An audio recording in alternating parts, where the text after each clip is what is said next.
Hello and welcome to First Alert Weather After Dark. This is Chief Meteorologist Russ Thomas. I've got my hot chocolate here. It's going to be a long night. We have severe weather off to our west, which will be moving into parts of the region over the next couple of hours and will consistently push its way through the region, marching right through as we head to the early morning hours, right to the mid-morning hours tomorrow. And I know you see this black monitor behind me. Can't seem to get it on, but what I can do is push this button and now you can see what's going on here. We have that severe thunderstorm watch, which is in effect until 3 a.m. Now get this, we're looking at the potential for large hail up to 3 inches in diameter. I'd be surprised if it was quite that thick, that hail, but the potential is there for that. Certainly large hail is likely, even if it's not that 3-inch mark. 85 mile per hour plus wind gust, tornadoes possible, and unfortunately some flooding as well. Now again, right now, the severe thunderstorm watch only incorporates a smaller portion of the area, Rolette, Towner, Cavalier, Ramsey counties, among others. So again, Wheeler Wells County as well. And what we're looking at is we're focusing on that area first in terms of seeing strong storms, if not severe storms. And again, I do think storms are going to be severe moving, and the precedent has been set. You see all these boxes here popping up as these storms continue to push the east. And you see the location now still probably looks like about 20 miles or so, maybe 30 miles away from entering Rolette County right now. So would not be surprised if very soon we do see a severe thunderstorm warning pop up for Rolette, again,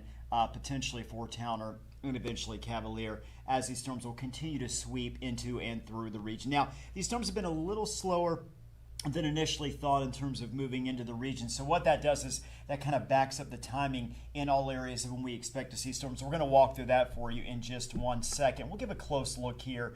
As you can see, those storms right now kind of bowing out as well. Now, one of the things we're going to watch with these severe storms is the fact that as the initial onset of the storms move in, that's where we expect to see those strongest winds. And we talk about 85 plus miles per hour potentially. That's the same wind speed as a low-grade tornado. But again, these can be more straight line type of winds, still very dangerous.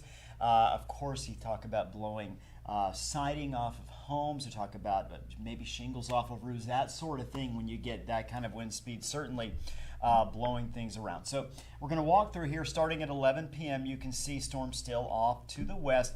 Once we hit about midnight, 1 a.m., we start to see some of those westernmost areas begin to see storms. Now you notice if you look at Devil's Lake Basin around Findlay, we'll see a few storms pop up ahead of that main line, but really what we're focusing on is that main line of storms. Going to take you to 3 a.m. Again, Devil's Lake Basin, heading toward Findlay, heading toward Jamestown. It may be that these storms, this line moves a little quicker than this weather model suggests, but even at that, I think if you're in Grand Forks or Fargo, it's about 4 or 5 o'clock when we see those storms start to enter your region. Grand Forks about 3 to 4. I think for Fargo about 4 to 5 a.m. So we're looking more and more likely that it's going to be those early morning hours, perhaps persisting into that morning commute depending on when you head out. Heavy rain. Now, as you know, the ground saturated in so many areas, I should say, because of the heavy rain we saw Tuesday afternoon and overnight. Because of that, it's not going to take much more rain for additional flooding to occur. And unfortunately, I think that's going to be one of the things we see with this is heavy rain, at least for about a 30-minute window in most areas. And again, with that, with the saturated ground, it's really going to be a problem, I think, an issue. Hopefully, not the case, but heavy rain, one of the many factors, one of the many impacts I think we're going to see. Jumping to about 6:30, again, you can see now looking at Minnesota. I do think the storms will weaken somewhat as we move into Minnesota. Still, though, could see severe storms pop up. In fact, I think that's likely in Minnesota. I just think the storms won't be quite as strong. Detroit Lakes, you're looking at about 7 o'clock, 8 o'clock. Now, that first line moves out. And then you look at Fargo, Lisbon, Ellendale. Looks like we may see another area pocket of rain and thunderstorms. Could be strong, could be severe. We get a bit of a break around 1, 2, 3 o'clock. By the time we get to 6, 7 o'clock tomorrow night, we see more storms starting to work their way into the region. I do think we'll see severe storms.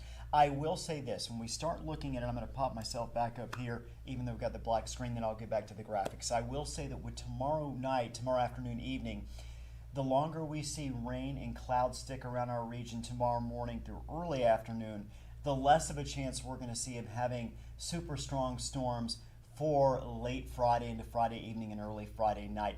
We get those clouds, we get the rain hanging on, we don't get as much instability, we don't get that sunlight coming down, heating things up quite as much. So the hope is actually that we stay pretty cloudy tomorrow across the region, because that'll inhibit some of the strength of storms tomorrow night, though I still think they're going to be strong. As far as tonight, getting back to tonight, level 3 enhanced area for strong storms. That's the entire, well, not the entire area, but just about the entire area, certainly eastern North Dakota, infringing on western Minnesota there as well. You take a look at the yellow areas, that's that slight risk area. So again, a large chunk of our viewing area, very likely to see storms here as we head through the overnight hours and severe weather.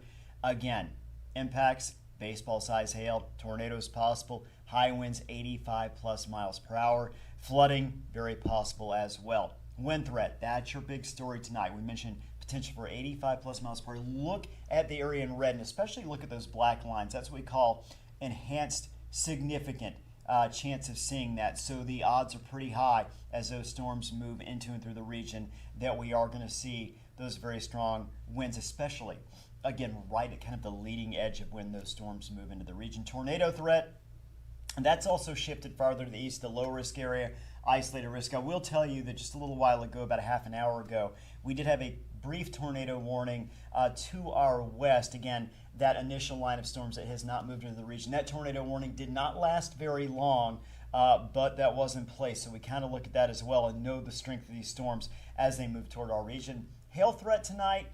Again, we're still looking isolated, elevated, our most westernmost portions of the viewing area. But again, those hailstones could be very large out there. I want to quickly show you Friday afternoon, Friday evening, and the timing, and then we'll jump back out of here. But again, you look at 7 o'clock, 8 o'clock, 9 o'clock. That's when I think we have the best chance to see that severe storm activity moving through the overnight hours. WeFest going on, I think, early tomorrow morning, Detroit Lake, 6, 7, 8 a.m., heavy batch of rain and maybe some severe weather, and then again tomorrow night.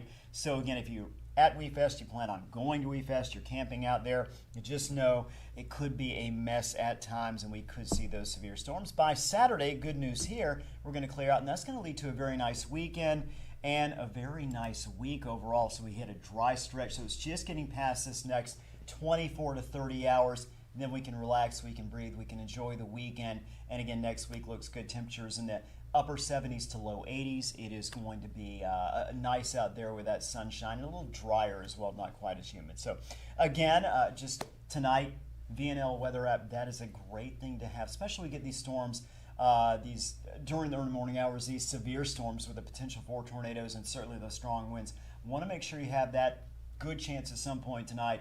You're early tomorrow morning going to get waken up by some of the heavy rain, the lightning, I think frequent lightning as well, along with these storms, large hail, and of course those very strong winds as well. So a lot going on. The weather app, severe thunderstorm warnings, tornado warnings that might pop up. Check in.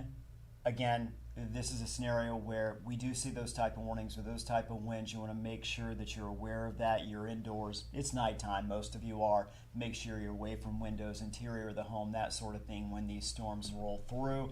We'll get through it. I'll be here through the early morning hours. Lisa Green comes in. She'll be in as well. Of course, Valley today, this tomorrow morning, kind of continuing to cover things. And then we'll have you covered tomorrow night. I'll be here. Summer Schnellbach will be here. Intern Jonathan Palmitters will be here as well. So we've got this thing covered for the next 24, 30 hours. And if we need to beyond, someone will be in-house keeping you updated on that. Hope you have a wonderful evening and overnight.